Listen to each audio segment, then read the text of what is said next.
The presenting sponsor of Pod Save America is Blue Apron. Blue Apron's mission is to make incredible home cooking accessible to everyone. Those who spend a lot at restaurants or at high-end grocery chains can now spend under $10 per person for a delicious meal. I just have to pause here and say, there is no John Lovett in studio today. He's in New York. I'm just doing this myself. It's not going to be as funny, but we're just going to get through it together. So that's my own little public service announcement. Choose from a variety of new recipes each week, or let Blue Apron's culinary team surprise you. Recipes are not repeated within a year, so you're never going to get bored.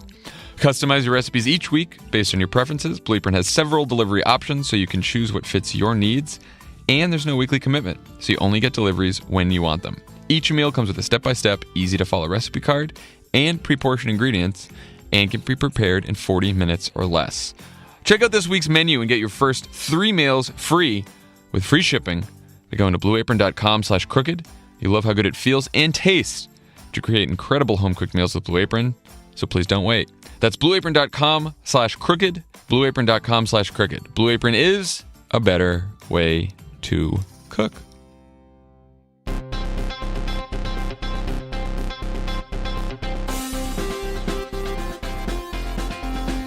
Welcome to Pod Save America. I'm John Favreau. I'm Dan Pfeiffer. Today on the pod, we have a Democratic candidate for governor in the Commonwealth of Virginia, Tom Perriello. And later, we'll talk to the host of Crooked Media's With Friends Like These, Ana Marie Cox. Also, subscribe to DeRay McKesson's new pod Save the People. He had his first episode this week. It was outstanding. He had a great conversation with Cory Booker. He talked to Andy Slavitt about healthcare. It's exciting. It's a great podcast. It's wonderful. I know we're all part of the same family, but I kind of feel like DeRay stole Cory Booker from us. We'll talk to Cory Booker at some day too. I thought it was a great interview with Cory Booker too. He was pretty loose, which is good. Yeah, that's a very good format for Cory Booker. Yeah, I thought so. So anyway, we'll be talking to DeRay more on. We're going to talk to him on Monday's show too about what he's got in store for next week. So subscribe to Pod Save the People. We will be in Seattle on Friday night. Me and Dan and Lovett and Tommy all together with Governor Jay Inslee. We'll be doing a live show there, and we'll be doing a live show on Saturday night, all of us in San Francisco with Senator Kamala Harris. So, yeah, and we'll be putting some of those out as pods as well, so you'll be able to hear those if you're not going. And also, merch is on sale again. You can get yourself a Pod Save America t-shirt by going to Cotton Bureau. So, all kinds of stuff happening. Can you get a repeal and go fuck yourself shirt too? I was going to ask Lovett that because he just sent me the link that it's live, and I feel like it might just be the Pod Save America shirt, but it really feels like a time for the repeal and go fuck yourself shirt. Like I might buy 5 right now. That's right. I think we should begin there. I know on our outline we had the 2016 Comey-Clinton redux first, but I feel like since House Republicans have just voted, probably by the time you hear this, to deny millions and millions of Americans medical care, that's more important than relitigating the fucking 2016 election for the 100th time. So maybe it's hard to know what's less enjoyable. Right. Yeah. Talking about the passage of wealth care or relitigating the 2016 election. Yeah. Both sound awesome. Yeah, no shit. Okay, so like I said, by the time you hear this podcast, because I think they're voting at 1 p.m. Eastern, House Republicans, the House of Representatives will have voted on Trumpcare, Ryan Care, wealth care. And it looks like right now, unless something crazy happens, that they have the votes to pass this shitburger. As Dan likes to say, shitburger was an old phrase we like to use in the White House. Since there were quite a few of them that we got there. So we should go over what's in this version of the bill, because it's very, very, very, very bad. It is basically a $1 trillion tax cut for the rich, financed by near $1 trillion cut in healthcare funding for the middle class and the poor, including special education services for children. That was a new one that I saw last night, because this bill, of course, is cutting Medicaid by $880 billion, even though Donald Trump promised 1 million fucking times during the campaign that he would never cut Medicaid. So that's one big promise broken for Donald Trump. Of course, what allowed the House to pass this bill is the fact that they brought along the Freedom Caucus, which was opposed to the bill because it, of course, wasn't cruel enough earlier. And so they added an amendment that said states can choose to allow insurance companies to charge unlimited rates for people who have pre-existing conditions. All they basically have to do is set up an insurance pool, which basically throws like a few dollars a day at people with pre-existing conditions. That's what it amounts to. States can also eliminate essential benefits, hospitalization, ambulance rides, checkups, a cap on lifetime benefits, maternity care, prescriptions, substance abuse, mental health. One thing that the Wall Street Journal noticed this morning, employers, if you get your health care through your employer can reinstate annual limits on the amount of care that they cover, that insurance companies cover. So that could affect not just people who buy insurance on the Obamacare market, but about 91 million Americans could be affected and could see caps on the amount of health care that their insurance company provides every year because of this bill. And of course, members of Congress are exempt from everything that they're about to pass right now. So what do you think? But I guess they're going to take that provision out today, right? Well, what they're going to do is they have to pass a separate bill for it. But that separate bill requires 60 votes in the Senate. It's not part of reconciliation, so they don't really think that's going to go anywhere. Well, let's kind of break this down for a bit. Yeah. It is true that the people who've really been living fat and happy in this country for too long are cancer patients. Cancer patients. Yeah, cancer Access to too much good health care at the expense of everyone else. So I'm glad that we've decided to fix that problem. Also, cancer patients are the new welfare queens. Also, by the way, in this bill, under what qualifies as a pre-existing condition, being pregnant, sexual assault qualifies as a pre-existing condition under this bill, so you could be charged more if you're a victim of sexual assault. I mean, it is so fucking gross. And like, what is happening right now is also proving the point that Donald Trump is a symptom and not a cause of the sickness at the heart of Washington, D.C. right now. Because what the House Republicans are doing is such a combination of incompetence and maliciousness that, it just... because they are voting on this bill. There were no public hearings. There was no time for debate. The House Republicans' own rule said that they would have to post the text of any bill that they are voting on online for at least 3 days. It's been up for about 10 hours now. Most of them have not read the bill. And of course, they have refused to wait for a report from the nonpartisan Congressional Budget Office, which would tell us both how much this bill costs and what impact it would have on people. Every single bill gets a CBO score. Every single bill. And this bill, which will remake 1/6 of the American economy, they are going to vote on it with no score from the Congressional Budget Office. I mean, well, why wouldn't you? Like, why would you wait to know how much something costs before you buy it? Would you buy a house if you didn't get the inspection or know what the price was? It's fucking insane. And they've basically, there is something impressive about this. When you go through everyone who's affected by this, pregnant people who are victims of sexual assault, domestic violence, cancer patients, people who have health insurance from their employer, people who have health insurance in the individual market, people who have Medicaid. It takes a lot of effort to fuck everyone over. Right. Like, they didn't miss anyone. They missed themselves. The only people exempted from the royal fucked overness of this are members of Congress. And then they're going to do a symbolic vote to suggest that's not the case. And I also feel, listening to you today, that every good podcast has like a yin and a yang. And usually the yin is, you're more hopeful. You wrote a lot of Yes We Can speeches. And I'm more kind of the dark guy in this. I feel like today I really have to step my positivity to counterbalance a guy very upset about this and getting into Twitter fights with the dregs of the internet till late into the evening last night. Well, look, I am not cynical and hopeless right now. I am fucking angry.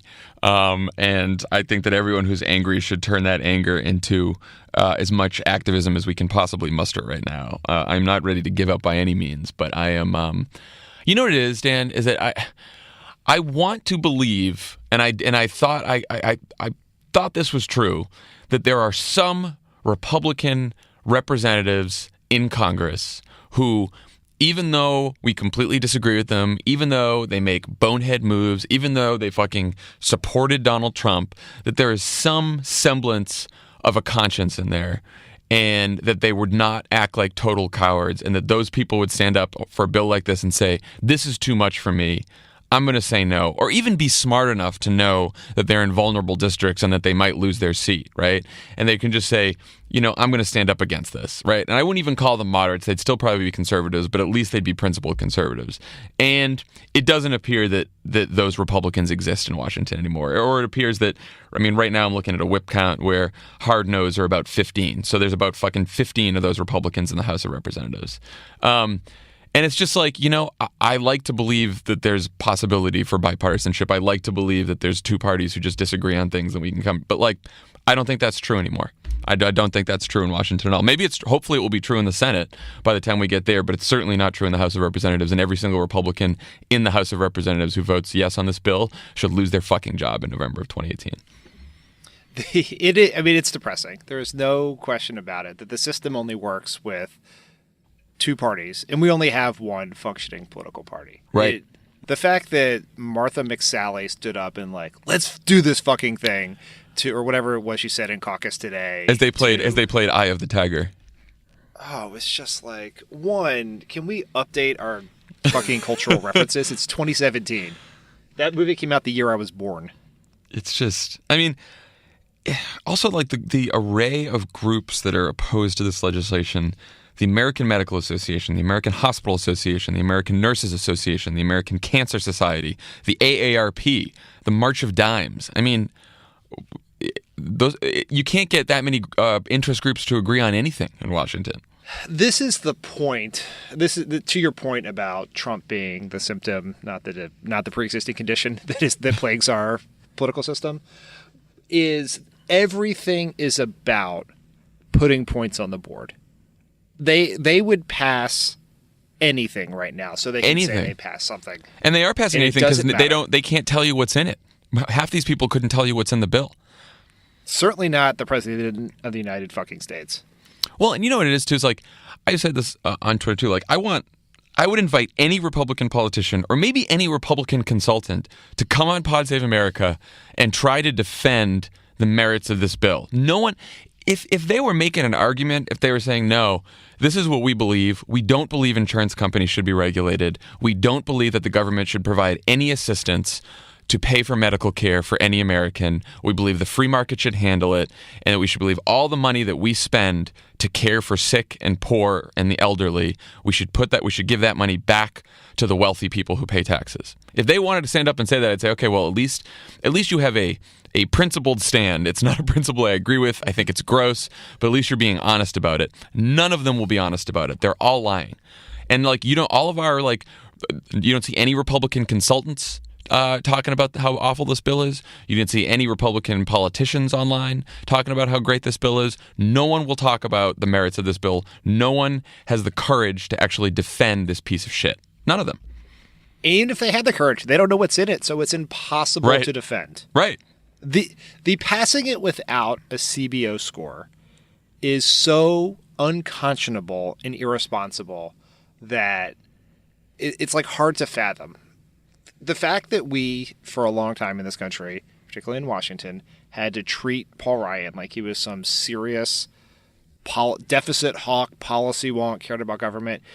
He is leading the charge on the most irresponsible legislating possibly in history. This is 1/6 of the economy, and we're not going to even know what it costs. That's insane. We're not going to know how many people are affected by it, but pass it anyway so that you can make it in the winners column of Chris Cillizza's winners and losers column that will inevitably come after this vote. What we do know is we know people will go bankrupt because of this bill if it became law. We know that people will lose access to medical care, and we know that people will die because of it. We know this.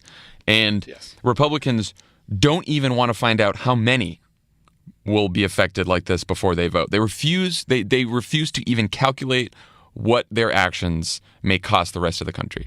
They refuse to even calculate before they vote. Because the whole argument as to why they're not getting the CBO score, the truthful argument is the last version of this bill collapsed when they got the CBO score. So we definitely should not get the CBO score. That's one option. The other option would be write a better bill that gets a better CBO score. But instead, they're just like, well, why would we wait for the CBO score? Let's just pass it while we can so we can all go home. Donald Trump will send nice tweets about us. Breitbart won't savage us. Maybe Tucker Carlson will be nice. We can live in our little right-wing bubble and deal with the consequences later. I mean, it's the short-termism of the politics of this is so crazy it's hard to fathom. Yeah, well, no, you're right. I mean, they think they can be protected. Like on Fox and Friends this morning, that group of fucking, bright light bulbs there said that pre-existing conditions are a luxury. Being protected for pre-existing conditions is a luxury for Americans. So they do know that they have an entire right-wing propaganda machine that will prop them up if they take this vote. But I mean, the reason they're doing this, or like if reporters have asked a lot of them or had sources that said this, is they believe that if they pass this bill and they send it to the Senate, there's no way that the Senate will keep the worst parts of this bill, which, is, I mean, we should talk about the Senate because that's what's going to happen next, but it is probably true that the Senate will strip out the worst parts of this bill. But, passing a bill that will seriously harm the American people and deny medical care to millions of people because you're hoping that the other chamber will fix it seems to be pretty weak sauce to me. It is weak sauce, I think. This is all about, for the last 105 days or whatever, we've been suffering through this eternity of the Trump presidency. Every day, the press, the right-wing infrastructure, Trump, are like, when are we going to pass? When is Paul Ryan going to pass repeal of ACA? When is Paul Ryan? No one is asking when is Mitch McConnell going to do it. Right. Paul Ryan would like to pass the shitburger, if you will, to McConnell and let people start asking McConnell what he will do without any regard for the consequences of his members who he's making vote on this or the country. Right? It's just get this off my plate, get them so I can get to cutting more taxes for the wealthy. That's what this is about. Or if McConnell can't do anything with it and this thing gets stuck in the Senate, then Paul Ryan can say, and the House Republicans can say, hey, we did our jobs. It's the Senate's fault. Don't look at us, right? Like that's what they're looking for. So let's talk about what could happen in the Senate. Basically, the reason, and some Democrats, some people yesterday were saying we should want them to pass this because, it'll be a politically suicidal vote for a lot of these House Republicans to take, and then it'll die in the Senate, so we'll be fine. It'll be the best of all worlds. I'm not there because I think this is it's playing with fire, and I wouldn't count on, I think anytime you're counting on Republican politicians to be smart or to be somewhat principled, you're in a bad spot.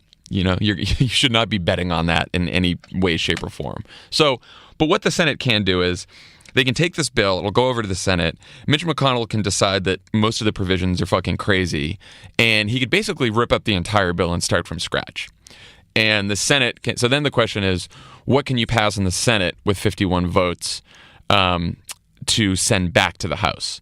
So they could come up with some bill that, I don't know. I mean, I'm sure it will not have the provisions for pre-existing conditions. Maybe it will cut Medicaid less than this current bill cuts Medicaid because a lot of Republican senators in the Senate have already said that they don't like the Medicaid cuts in the House bill, in the first version of the House bill. So let's say, McConnell passes something that is not as awful as the House bill, but is still fairly awful. Then at that point, the Senate, it would go into, so they'd take it into conference, and then the Senate version would go back to the House, and the Senate will basically jam the House. And at that point, because the bill is not quite as cruel as this one, the House Freedom Caucus is likely to not approve of the bill that comes back to the House. But then the question becomes, does the House Freedom Caucus decide that they're the last people standing in between Obamacare repeal happening? And then you have to count on basically the House Freedom Caucus, the hard right members of the House, to stop Obamacare repeal from happening. And I just don't know that we can expect that. We should not expect it. If McConnell sends a bill to the House, it will pass. I think I'm going to jump back in the prediction game for a second, but there's no way that 10, 12, 15 Freedom Caucus members are going to be the ones who stand in the way right. of this of the Republican wet dream of the last decade. They just won't. It will be. This is why this is so dangerous. Democrats, it's nice the Republicans took a really shitty vote that we can run ads on and protest them, but this is very dangerous for people who need a lot of help, because now Paul Ryan is an incompetent fuckstick. And I know that may seem disrespectful to the office of the speaker, but so what?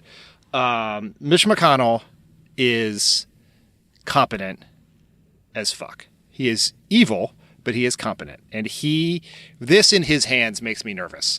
The other guys on the left are just on the House are just a collection of numbskulls who can't organize themselves. But McConnell is good. He's very good at his job. And if he can send something back with 50 votes, that will become the law of the land. And so for McConnell to pass this thing, he can only lose 2 Republican senators. And if he loses 3, it doesn't pass the Senate. So now the question becomes, who do we pressure in the Senate to oppose whatever McConnell comes up with? It seems like Susan Collins is one good bet because she actually is a moderate in the real sense of the word. So it does seem like Susan Collins may resist voting for something that's bad. But then, it's hard to figure out who's next on the Republican side. And I think most of the pressure ends up focusing on Dean Heller from Nevada and Jeff Flake from Arizona, because those are 2 senators who are up in 2018, and they are in 2 purple states. Obviously, Nevada more so than Arizona, but still, you could qualify them both as swing states, and they could both lose their seats in 2018 if we run the right candidate and it's the right environment. And so it seems like putting pressure on those 2 is the next step. Yes, I think that's right. And so people are asking, like, what should we do? Yeah. And there is put pressure on those specific members you mentioned in the Republicans in the Senate. We should do that. But also the resistance, whether it's in the form of phone calls, showing up at town halls, protests, donating money to challengers, has to show that this vote has lit a fire under Democrats that would make Republicans very nervous. They have to know that this has massive political consequences in a way that could maybe force them. If they believe the House is at risk over this, then there's a chance to get them to pump the brakes at some point. And so we got a recess or a district work period or whatever the term is coming up. I know all of our various progressive organization friends of the pod are doing a lot of work, and you and I both have been promoting Swing Left's effort to raise money for the challengers of vulnerable Republicans who are going to support this bill. But all of that activity sends a message that is important. This is the moment of truth for the resistance right now. I mean, it's like if Ben Wickler of Move On made this point that you were just making this morning, which is, you're right. Like, eventually we're going to have to focus our efforts on the Senate and members in the Senate, but we have to prove that the House members who voted for this will pay a political price. And it's like, I want to see all of the energy that went into organizing the Women's March, that organized the Climate March, the Science March, all the different marches, all the protests, everything that we've done up until this point. That has to be replicated on an even larger scale to let the House of Representatives know how we feel about this vote. That means protesting their home offices, protesting in D.C., swarming town halls, calling them. I mean, like, all of the anger, all of the resistance, all of the opposition should be it should be demonstrated in the next week. And I do think you mentioned the Swing Left thing, which is great. I was talking to Ethan at Swing Left last night, and we were talking about these district funds and how they're doing, and we thought maybe like some of the House members who were undecided and who are also vulnerable, like we'd start raising money for the challengers or trying to raise money for the challengers early before the vote, just to try to scare them off. So we thought that Daryl Issa, who's one of the more vulnerable members, would start there. and they basically they have quadrupled the amount of money raised for Darrell Iss's eventual challenger just since late last night. And I think that we could, with a concerted effort, we could all probably do that for a lot of the most vulnerable Republicans who are up in 2018 over the next week, and just a show of force at how much money we could raise for their challengers to help them lose their seats. I think that's very important, and it's a way to channel I think, real immense anger and fear that people feel in this vote, because everyone knows someone who's going to get screwed by this bill. Everyone. And to channel that into action is the only logical response to the insanity that's happening in Washington right now. Right, because clearly right now a lot of these Republican House members, they thought all the energies they saw at their town halls, all the opposition, all the phone calls, they still believe that this represents a small minority of their constituents, or that it's outside activists that aren't even their constituents. So we have to show them over the next couple of weeks that that's not true, that it's more than just, and we have to make sure that it's not true, that it's not just a minority of people out there who are very noisy, but that it's enough people to cost them their jobs. Oh, man. Then they'd have to go in the individual market and get this shitty healthcare that they just passed. These fucking people, man.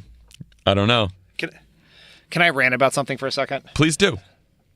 All right.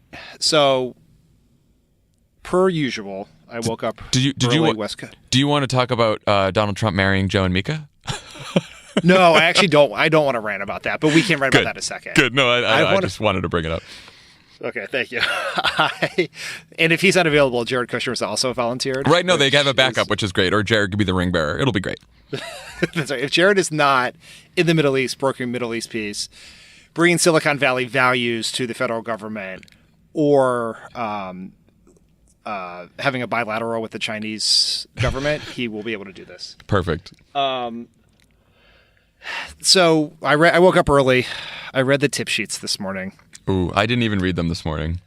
I know. It was torture. It was torture. And there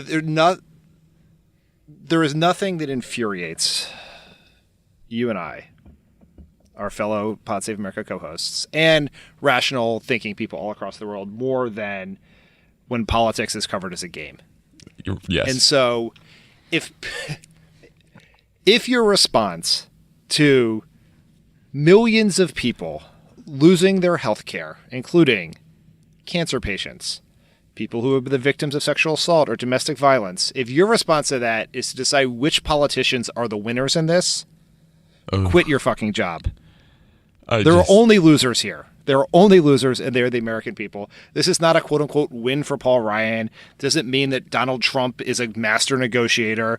Doesn't mean that the new Reince Priebus, Gary Cohn wing of the White House, whatever, did anything right. It just means that there was a section of American people who needed help, got help, and now may have that help taken away. That's all that matters here. And the fact that we cover this like the NBA playoffs is how we end up in a situation where the Republicans in the House think all that matters is putting points on the board by passing something, no matter how horrible it is or how ignorant they are of the details of it. Okay, rant over. I feel better. No, once again, Trump is a symptom and not the cause. And Donald Trump and official Washington deserve each other in every way. And we should fucking clear that city out and start from scratch, because it is gross in every way, and it is ruining the rest of the country. So that's where we are right now. Shall we move on to the 2016 Redux? I want to raise on this pod for all of our listeners the same question I asked you over text earlier this morning. Yeah. Why did the House Democrats not adopt the Favreau Pod Save America strategy of holding their votes on the omnibus hostage for this?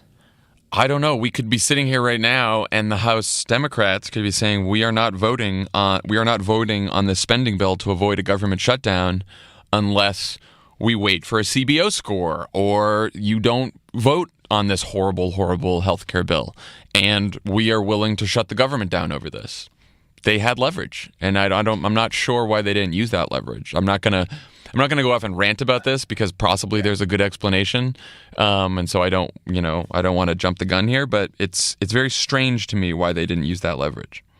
Yeah, I am also not using an additional rant for this because Nancy Pelosi is a master legislative strategist.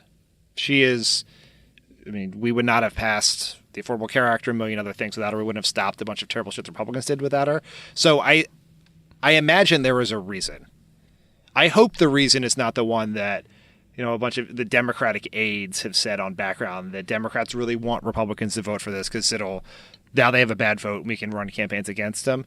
Yeah. That is true that this vote makes the House more in play, but the risk of 24 million people losing health care is not a risk worth taking to get one bad vote you might be able to run some ads on. So I hope someone out there with better knowledge of legislative process than us can explain to us via Twitter what happened here, because it seems strange to me.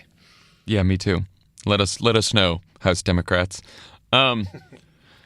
We really actually don't have much time, thank God, for the 2016 redux before we call up Tom Perriello. But do you have any thoughts on? Hillary was interviewed by Christiane Amanpour. She said, "Of course, I take personal responsibility for my loss. I was the candidate. I was the person who was on the ballot." But of course, she also said, "If the election had been on October 27th, I'd be your president." Of course, on October 28th, that was the day that James Comey released a letter saying he discovered more of her emails on Anthony Weiner's laptop, emails that, of course, turned out to be duplicates that had no bearing whatsoever on the FBI's investigation. Trump tweeted about this later in the night. He said Comey was the best thing that ever happened to Hillary. He gave her a free pass for her many bad deeds. The Trump-Russia story was phony. It was just an excuse used by Democrats for losing. Maybe I just ran a great campaign. And then Comey testifies before Congress, and he says, "It makes me mildly nauseous to think that we might have had some impact on the election, but honestly, I wouldn't have changed my decision," because he said, quote, "Concealment, in my view, would have been catastrophic."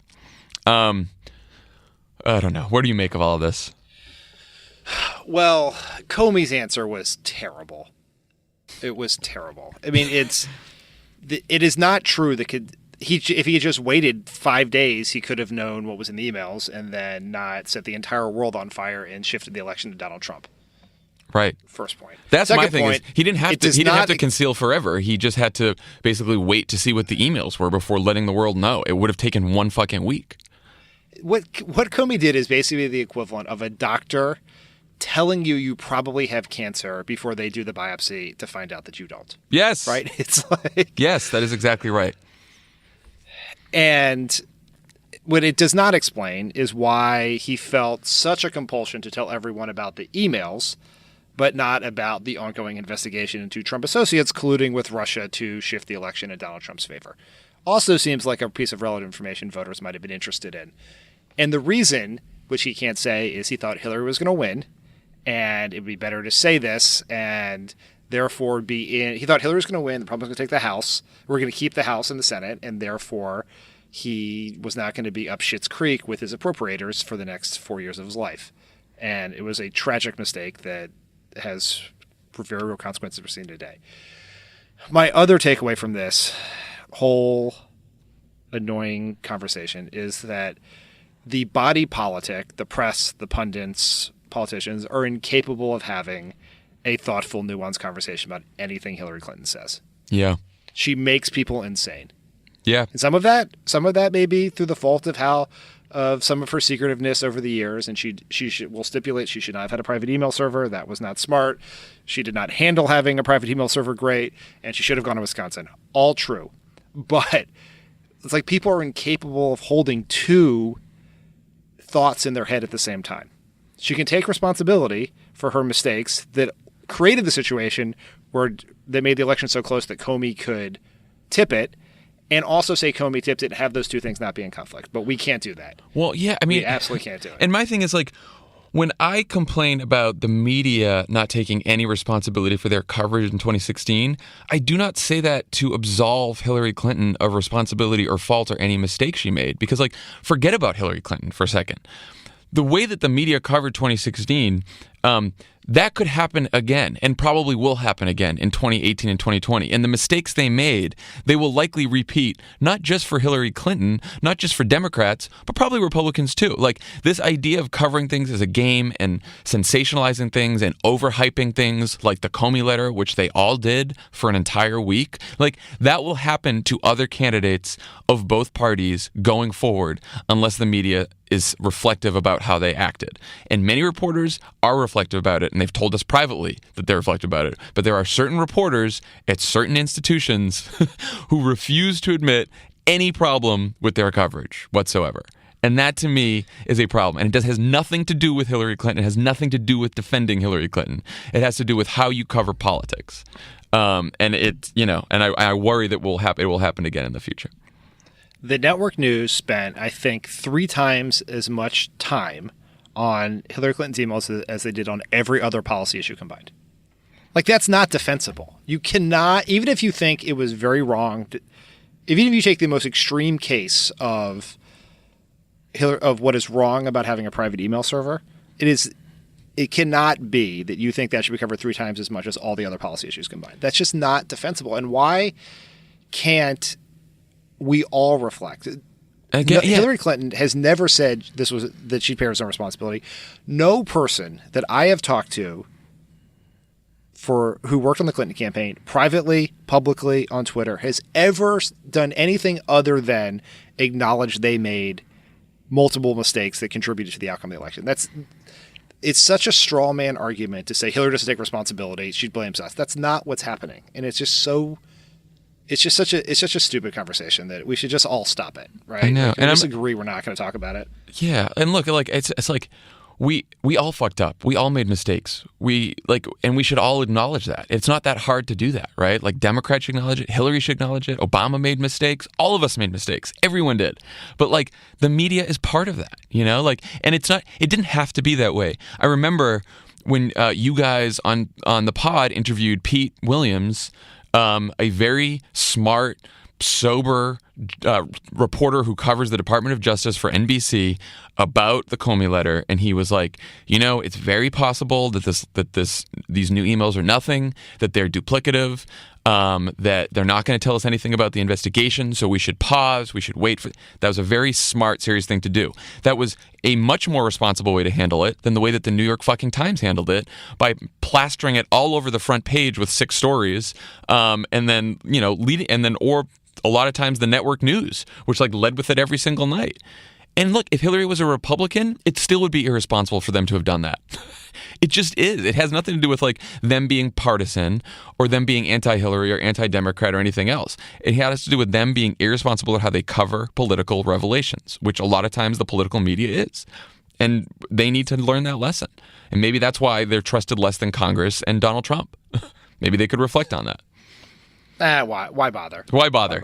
Why bother? Yeah. Okay, when we come back, we will have the gubernatorial candidate for the Commonwealth of Virginia, Tom Perriello. Who I should disclose that I have been supporting and signed an endorsement letter for. So just we get that out there. The disclosure. I may do it after this interview. We'll see how it goes. Okay, when we come back, Tom Perriello. This is Pod Save America. Stick around. There's more great show coming your way.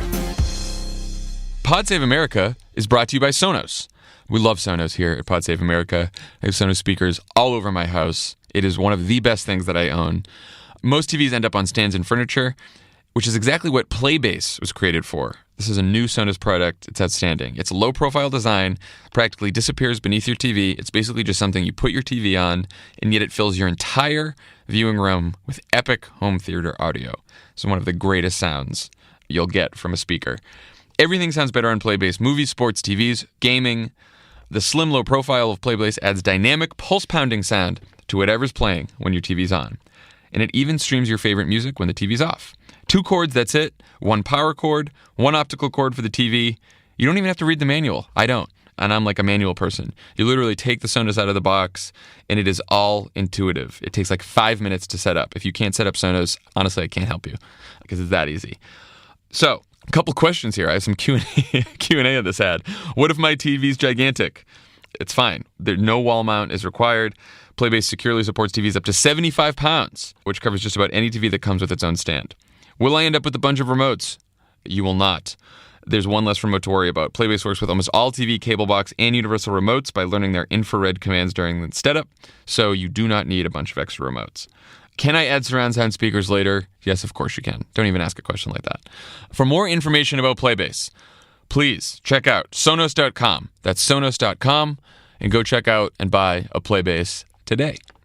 Pod Save America is also brought to you by Betterment. Betterment was built to answer the question, what's the best way to invest my money? Tracking your investments shouldn't be confusing or frustrating. Betterment strongly believes that managing your wealth should be an easy and enjoyable experience. Their customers believe technology can improve their daily lives. If you use Netflix, Amazon, Lyft, Betterment customers are just like you. Betterment aims to make it straightforward. Create an account, tell them your financial situation, and their advice platform will build you a personalized portfolio for your goals and desired levels of risk. Check out Betterment's Retire Guide, which you'll find on their homepage under Retirement, and it will give you an idea of what you need to save to reach your own retirement goals. There's always risk in investing, but with Betterment, we can help you avoid the emotion and sales tactics that often plague the financial industry. Investing involves risk. For a limited time, listeners can get 1 month managed for free. For more information about this, visit betterment.com/crooked. That's betterment.com/crooked. Betterment is investing made better. On the pod today, we are very fortunate to have Tom Perriello, who is running for governor in the Commonwealth of Virginia and longtime friend of the Obama administration and a lot of us Obama folks. So, Tom, welcome to the pod. Thank you very much. It's an honor to be here. So we have you on in a day where, by the time people listen to this, it seems like the House of Representatives will have passed Trumpcare. You took a very tough vote for Obamacare in 2010 and then lost your next race for Congress. But you've said since then that you were very proud of that vote, and it was worth the political consequences. What are your feelings watching this go on today? Well, I just wish I could sit down with all of the Republican members and say, there's still time to do the right thing. The reality is, I have not regretted for a second supporting that bill, and rarely does a week go by that I don't hear from a family either that was a constituent or anywhere in the country talking about the fact that in some way their lives were saved or their family was protected from bankruptcy by the Affordable Care Act. And, those stories stick with you and impacts stick with you a lot more than having a couple extra years in the House of Representatives. So, as I said before, there are a lot worse jobs than being a former member of Congress, and I really enjoyed all the service I've gotten to do since then. So, ultimately, I think the members can get stuck on the idea this is a political game instead of people's lives. And in this case, the consequences are very, very real. And I do think those Republicans who step up and resist this march towards ruining a lot of lives are going to look back and be proud that they did that. I was wondering, how do you think this issue would play out in the context of your governor's race? I know Virginia has had, epic battles around Medicaid expansion over the years, and sort of how do you think healthcare affects your race, either in the primary or for the general election were you to win the primary? Well, look, people have definitely been using the word karma in this case, where it was a vote that was seen as very unpopular when I cast it, but is now seen as a positive vote, particularly in the Democratic primary here in Virginia, but also that. And I think sometimes what's tough in politics is doing the right thing is something that pays off over, a decade, but our political news cycles are 24 hours and our election cycles are every 2 years in Virginia every year. So here I think there's a deep appreciation among Democrats across the state for, first and foremost, for the Affordable Care Act itself, but also for the idea of sticking with President Obama when he was a little less popular. There were lots of Democrats lined up to stand there when he was at his peak. Then there were others who stuck with him when those numbers were a little lower because they knew it was the right thing to do. So, there's a lot of goodwill for that, and a lot of folks across Virginia who I think at the time rightly just weren't sure what the ACA was going to mean, and that was partly on us for not doing a great job of explaining it. And now have seen what it means, which is that there are actually more opportunities for small businesses to buy in on exchanges and people to not feel like they have to be stuck in a job for the rest of their life just because that's where their health care is. instead of pursuing their dreams. So it's very positive. I think the Medicaid expansion issue is actually something, though, that's going to be a major problem for Republicans, not just Ed Gillespie, the likely governor's nominee, but also for delegates around the state who've come out and voted against it, because it's something that just makes a lot of sense. Some of the reddest parts of Virginia, where the legislators voted against it, they can literally look across the border into Kentucky and have relatives and friends who are getting the Medicaid expansion and are asking why the heck we don't have that here in Virginia. So, I think these are going to be electoral issues, and I think they're going to be ones where the Republicans have tough answers to give. So, Tom, you first chose to run for Congress in 2007 against a 6-term incumbent whose lowest margin of victory up until that point had been 19 points. You ran as a progressive in a deep red district of Virginia, and you came from 30 points behind to win by about 7,000 votes. I think it's all of our hope that a lot of people choose to make that choice and to run for office in 2018. What kind of advice can you give them? How did you do that? How did you pull it off? Well, I hate to correct the pod ever, but I was actually 36% behind and won by 700 votes. Oh, 700. Oh, my God. Okay, well, there you go. But, the first thing, and I think we've already seen this from the resistance across the country, is to never let other people tell us what's possible. Just a few months ago, people would have thought it was impossible to save the Affordable Care Act. We're still at least in the game on that, regardless of today's vote. We've seen people show up at airports around the country to resist Donald Trump's terrible travel ban, and the courts start to do their job behind that. So I think, the most important thing at moments of great change like this are to take a bold idea of what's possible.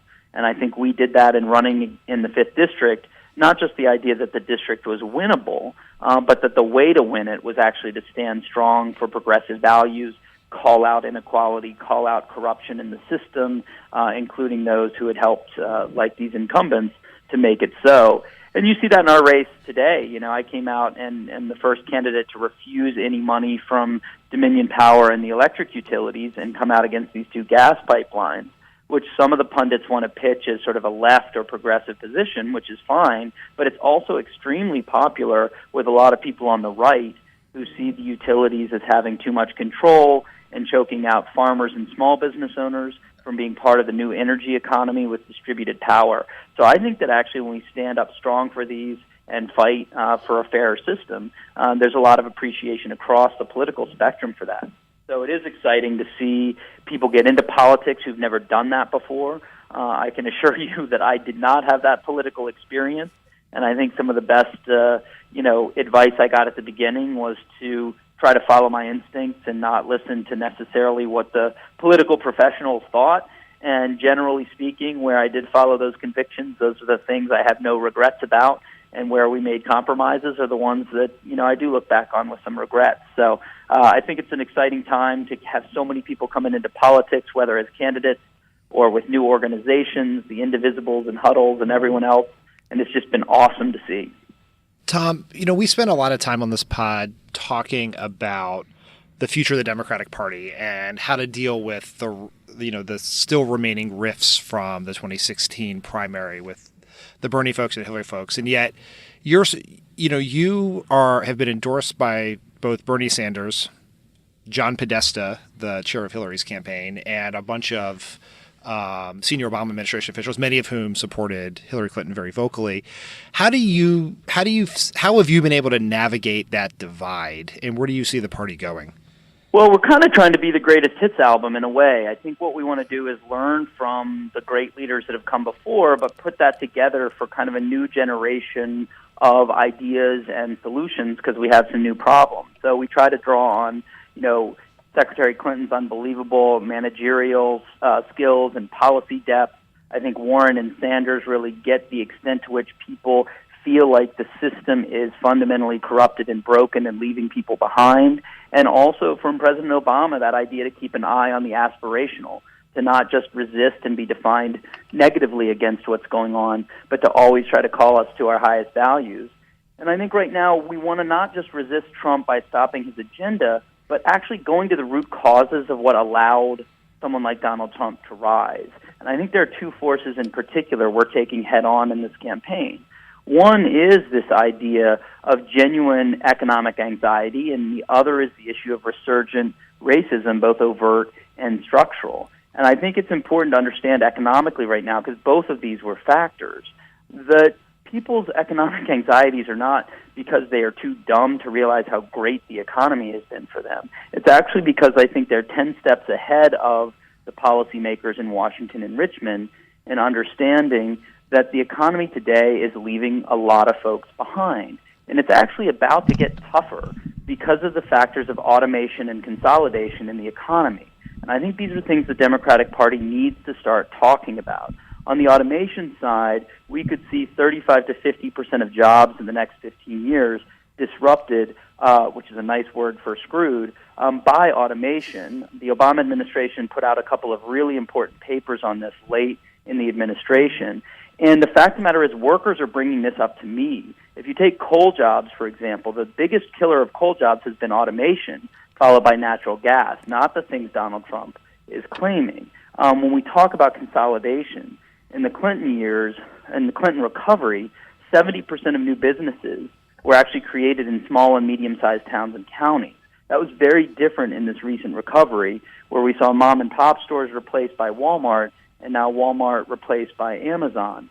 And when we see that, we shouldn't be surprised that people feel like their communities are being left behind. And we're going to have to rethink workforce development and pathways into the middle class. That's why we're the first campaign in Virginia history to offer 2 years of free community college, trade school, or apprenticeship programs, because we're going to see people getting on a revolving door of workforce training over their careers, not a one-time hit at the outset. And the other is, I think, dealing honestly with issues of racism and racial injustice. Virginia is an incredibly progressive state compared to when I was growing up in many, many ways, but we still have a very repressive criminal code, essentially a new Jim Crow era state where the level of felony larceny is $200 in value, which means stealing a cell phone constitutes a felony, and we severely undersupply indigent legal defense. So we have these problems that are on the books that we have to address, and I think we're looking for kind of a new generation, and the politics of these issues have changed, and I actually think they've changed in some ways that open up some real opportunities for progress. So it seems like Democrats do, or some Democrats, President Obama, you do a fairly good job diagnosing the problem, right? Like I can remember writing, I don't know how many passages and how many State of the Unions about globalization and automation. And then when you get to the solutions, it seems like we have a checklist of policies that sometimes we just sort of throw under the rubric of opportunity or fighting for the middle class or something like that.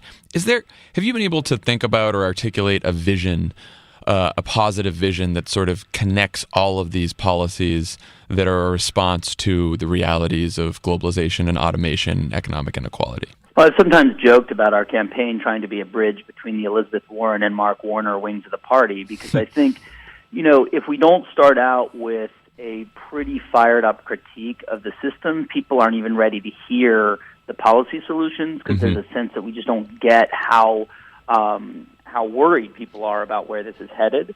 But then when you get to the policy solutions, I think there are people like Senator Warner who've actually been thinking for 10 years about how we use more of getting back to trades, community college system, et cetera, how we look at relocalizing, and this sounds like a crazy idea, but actually relocalizing energy production and food production, as well as beverage production in ways that create and keep more value in the community. Between Teddy Roosevelt and Reagan, we basically had two concepts behind antitrust. One was keep it cheap, and the other was keep it small. And in the 80s, we got rid of keep it small, and we got exactly what you would expect, which was an economy that kind of crucified us on a cross of plastic. It was very low consumer goods, but also a destruction of a lot of the resiliency in the economy from small business. So I actually think this is something we've kind of been around the edges on. To some extent, the Dodd-Frank bill started to talk about what it would mean to actually switch from too big to fail back to kind of smaller and localized economies.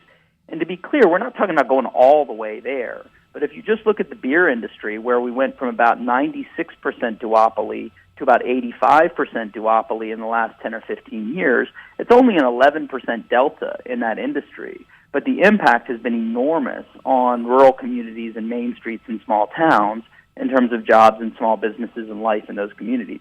So I do think that some of this is going to have to be getting back to that. I'll give you an example from Richmond, where there's a small welding business that has developed an apprenticeship program for former felons, training people. And the question is, the only limiting factor is whether there's enough demand for their services after the apprenticeship program. And if there was just a 10% plus up in contracting for locally produced product, then we could have an entire set. We could have literally hundreds, if not thousands, of people in the community who, instead of becoming repeat offenders and costing us $30,000 a year, are actually moving into $35,000 a year jobs.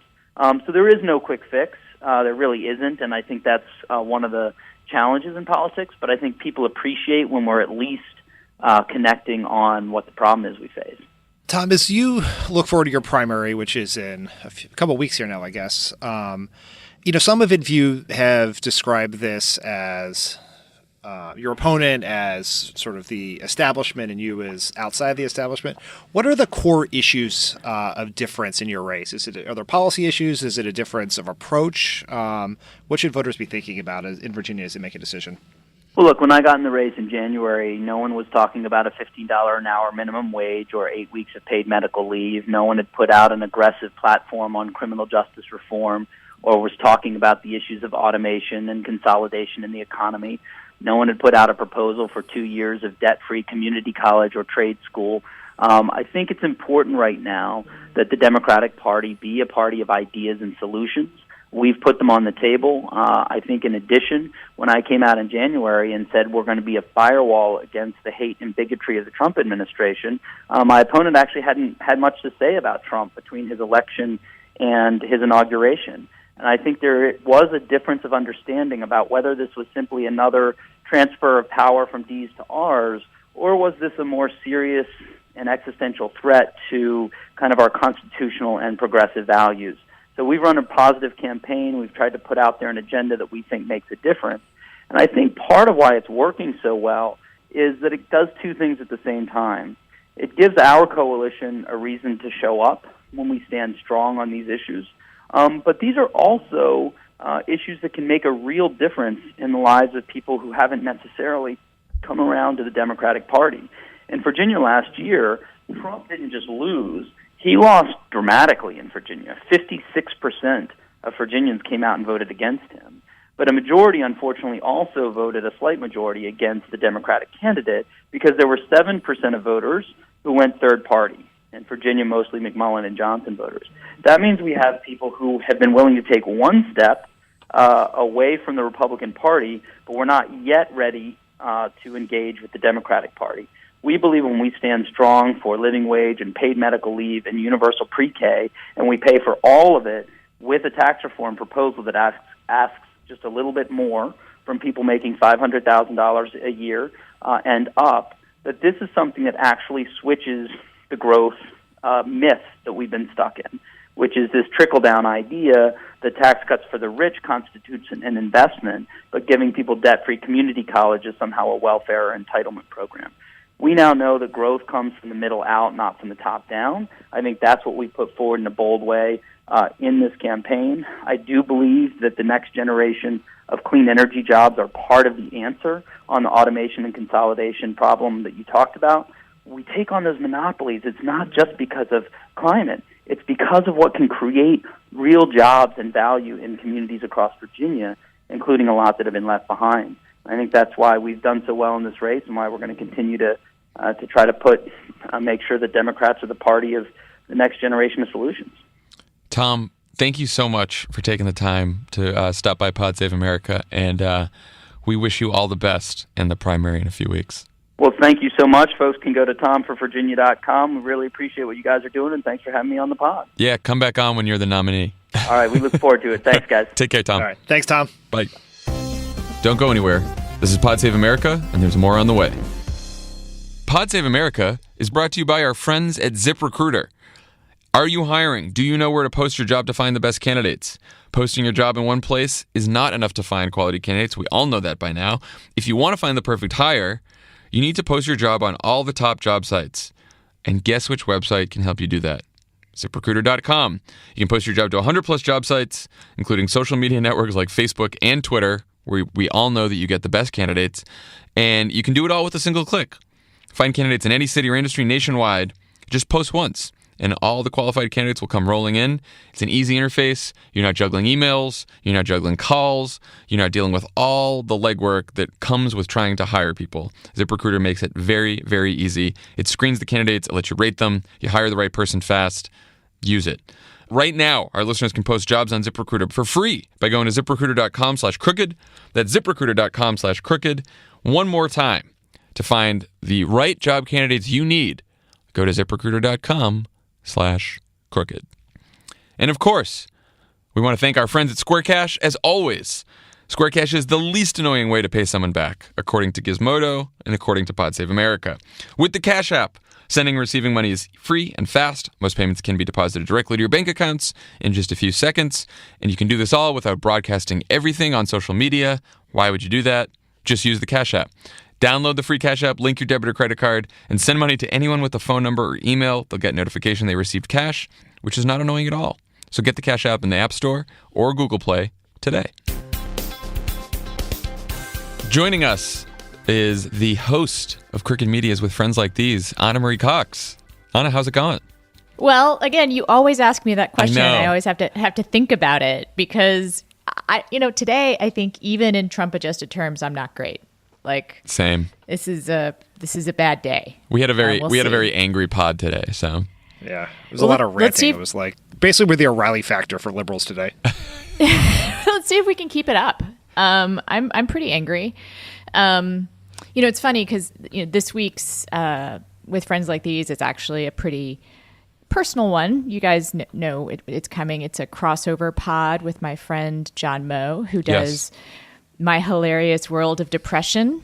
And we talk about depression, something that he and I both struggle with. And we both tell our kind of personal stories about dealing with depression, and in my case, bipolar disorder and addiction. And, we sort of, before we taped it, we thought, well, we should probably have some policy discussion here. But we wound up, our personal stories were took a long time to tell, and we didn't get into policy. Now I really wish we got into policy because, fuck, man, the repeal of the ACA is going to screw a lot of people. Let's not, there's a lot of people that will suffer, but, I just have a real personal relationship to it. And I'm angry. Do you think people with depression people with mental health disorders, including depression and bipolar, would be considered pre-existing conditions. Drug addiction would be considered a pre-existing condition. If you had a serious mental health history, which I actually have, I could be banned for life from having health insurance. It's monstrous. It's pardon my language, but it's insane. Yeah. No, I mean, Dan was saying earlier how when he read the morning tip sheets and it was like, someone was like, oh, who's going to win from this? Who are the winners from this debate and losers? I feel like a day like today is when we are really hurt by having a system where politics is covered as, winners and losers, and the human toll of what's going to happen if this thing passes has been, it feels like it's been an afterthought in a lot of the conversation. Yeah, and even, the Jimmy Kimmel story, which was so affecting and personal, got turned into a political football for some reason. Of course. I mean, that fucking asshole Charlie Hurt Ugh. wrote a whole piece taking down, he had the hottest take ever, right? Like the fires of hell hot. where he will burn for taking Jimmy Kimmel's plea that infants be covered by healthcare as a sign of elitism. You can't win. And I think this is true. I mean, you do see it online. There are people organizing around this. There are people telling their stories. They should. People need to know that this is something that's very real. I had this is what happened to me, which is that, I bottomed out. I spent time in a psych ward. I had to go to long-term treatment. Didn't have a job after that. I had to go. Thank God I was lucky enough to move to Minnesota, where there was an existing high risk pool that I was able to get health insurance. Oh. And even then, my healthcare, my depression meds weren't covered for 3 months, because that's the way they sometimes manage the high risk pools to keep costs down. They don't cover the thing that you're a risk for. People don't understand this. The thing that put you in the high risk pool, they won't cover that for a certain amount of time. Right. I was going to say, I think a lot of people don't know. A lot of people don't know how these high risk pools work, except for they don't seem to work very well. And it seems like the Republicans have not allocated nearly enough money for them to work well. But what was your experience with a high risk pool? I didn't know that you were in one. Well, Minnesota had one, Minshore, because Minnesota's, it's an awesome state, basically. It's a very progressive welfare state. And I was able to get health insurance, even though I'd been hospitalized for mental illness, and I'd had a long-term, inpatient addiction treatment. But the thing that I was, the thing that made me part of the high-risk pool, which was that mental health issue, they didn't cover for 3 months. I had to pay for my own meds. They do that as a disincentive to lapse coverage. Like, that's how all of this kind of works, right? Like, even in this bill, it's not that you can't get coverage if you have pre-existing conditions. What they do is they just make it really fucking expensive, right? Right. Like, prohibitively expensive. And they create all these disincentives to lapse coverage. But I'll tell you something. If you're someone with mental health issues or an addiction issue, your coverage will lapse. You are living a life where you're probably going to have some lapsed coverage, because self-care is not your number one priority sometimes. Yeah. Well, people forget that the entire reason that we had to pass the Affordable Care Act to deal with the pre-existing conditions was high-risk pools didn't work. Like, that was the argument. We tried it. It didn't work. So we did something else that did work. And now we're just returning to the thing that didn't work. And there's still huge problems. Like, you guys probably know better than anyone. There's still huge problems with the way the American healthcare system works. There's particular problems with how it deals with drug addiction and with mental health issues. But like, in the community that I live in, the recovery community here in Minneapolis, St. Paul, I know plenty of people who never had healthcare before this. Like, I'm getting chills thinking about it. Like, yeah. Well, it goes to show too, because you're right. Like, Obamacare was by no means perfect. There's plenty that we should be doing to fix it and to improve it. And it makes you even angrier to imagine, what if we had a scenario where, we had Democrats saying, well, here are our fixes to the ACA, and Republicans are saying, well, we have some fixes too that are more market oriented than yours, and let's get together and figure out how to make this better. And it's like, it sounds silly me even saying that because we are so unbelievably far from that. That they can't even describe what they're doing as a fix for the ACA right now. And you know why that is? It's because they reverse engineered their legislation from a slogan. Right. That's right. They came up with a slogan in an attitude, which was repeal Obamacare, and then they had to come up with something because I think Matt Iglesias says this all the time. We should just and other people too, you guys too. This is not about healthcare reform. This is about a tax cut for the rich, and this is about people who don't want poor people to have healthcare. Like, they don't give a fuck. Right. Like, that's one of the things I worry about when we tell all these sob stories about people, being denied coverage, or people having to live without certain kinds of, care, is there's a certain percentage of the Republican Party that's just like, well, fuck them. Yeah. Like, that's not my concern. No, and that's certainly how these representatives feel, or these Republican politicians feel in the House.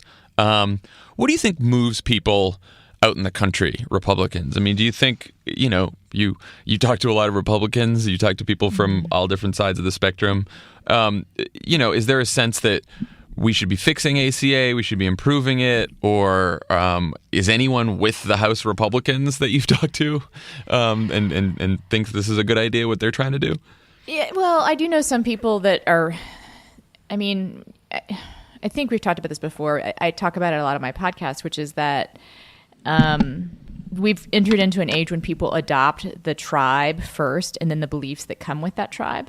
And so I think there are people that are kind of unthinkingly behind this. behind the House Republicans, behind whatever it is that Trump wants, because they're sort of identify as Republicans first, and then kind of the policy comes later.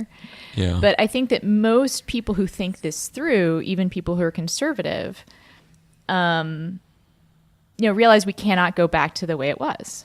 And also that Obamacare is market oriented. Right. Well, that's why they've that's why they've had such a problem replacing it, is because they called it a government takeover. It really is one of the more market oriented health reforms we've had, and so therefore there's no other place for them to go with with replace.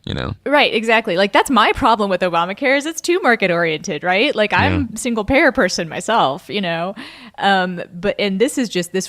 this was kind of jury rigged and backward, engineered from having to have it be market oriented. I mean, we're the only, let's see, like first world nation, first world economically developed nation that does healthcare the way that we do. As far as I think there's one other country that does job based healthcare. Like most other countries, don't. Like this is crazy the way that we do these things. So it's already kind of fucked up. But you can see, but it is market oriented, and you can see that in the people that have come out against the CHA or am I saying that? It's wealth care. We just call it wealth care around here.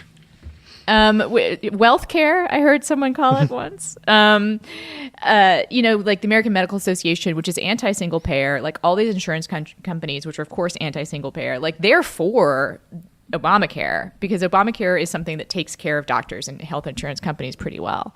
And they're definitely against this repeal. Like I'm just baffled. I mean, you guys have probably already talked about this, but for my own information, I got to know, like, what do you guys think is going to happen if they pass this and then the CBO score comes out and it's, a fucking like poison pill? I think that all their hopes are pinned on the Senate sort of undoing the worst things that they've done, which is a fucking crazy way to go. But we just saw that Bob Corker said there's no way this passes the Senate. So I think that the Senate Senate Republicans try to pass a less awful version of this that is still pretty awful. And the question is, can they get Susan Collins and two others on board with that less awful version? So they can send it back to the House and then have the House swallow it. The interesting question here, I think I would usually bet at McConnell finding a way to make the country worse. So I'm not super hopeful, but there are enough Republicans who said they would not vote to defund Planned Parenthood as part of this bill in the Senate to make it not be able to pass. Right. And so could they pass a version without that and send it to the House? And then how does Paul Ryan and the Freedom Caucus, everyone respond to a bill that doesn't defund Planned Parenthood? Right. I think they still pass it, and then Paul Ryan makes some pledge to force Democrats to shut the government down over defunding Planned Parenthood at some point. But they're going to rewrite it. They're going to reverse engineer it to 50 Senate votes and send it back to the House and dare the House not to pass it. And I think it's going to be pretty hard for them not to do it. Pretty hard for them to not pass it? So you think some version of it's going to pass? I think that there is a greater than 50% likelihood that we're headed in a very bad place. This is so fucked. Because you guys know the other, the Times reported this last night, that this bill also eliminates school reimbursements from Medicaid. Oh, yeah. Special education services. Yeah. I mean, if you were trying to come up with ways to seem cruel, it's impossible. I mean, this bill does it. I mean, I can't believe that anyone thinks this is. I mean, do we need to show Trump pictures of children again? He bombed Syria over it. Do you think he'll bomb the Republican House caucus? Yeah. I mean, look, I think that since there haven't been a ton of signs of hope right now, I think the way we have to end this is, yes, we could be headed to a very bad place, but the only tool we have left is overwhelming protest and activism in the next couple of weeks. And we were saying this earlier. I think that all the energy that went into the Women's March, the Climate's March, the Science March, everything else the resistance has done over the last couple of months, it has to come. This is the moment that we have to step up in these next couple of weeks to stop this thing, because I think that's the only hope. I agree. Get your jerseys on, team. Yeah. I mean, this is it, and it's do or die in the unfortunately most Quite literal literally way possible. Someone who will suffer from this. Everyone knows someone that will suffer. So and do it for them. Yeah, this terrible bill and this deeply insane, irresponsible process that they ran is either the beginning of the end of the Republican Party as we know it, or the country as we know it, and it's probably up to us to decide which path we take there. that's right. On that note, We found some hope. on that note, we will So you've recorded the crossover already with Jon, and then it's going to air tomorrow. Did. Okay, It's going to air tomorrow. So on Friday. It's intense. Trigger warning, everybody. But I think it's pretty good. So I have a will. listen. I will very much be looking forward to it, and you are brave for doing it. So thank you. Okay, I'll talk to both of you guys later. That's all the time we have on Pod Save America today. Thanks again to Tom Perriello for joining. Thank you, Ana, for calling in, and we will see you guys this weekend and talk to you on Monday. Bye, guys. Take care.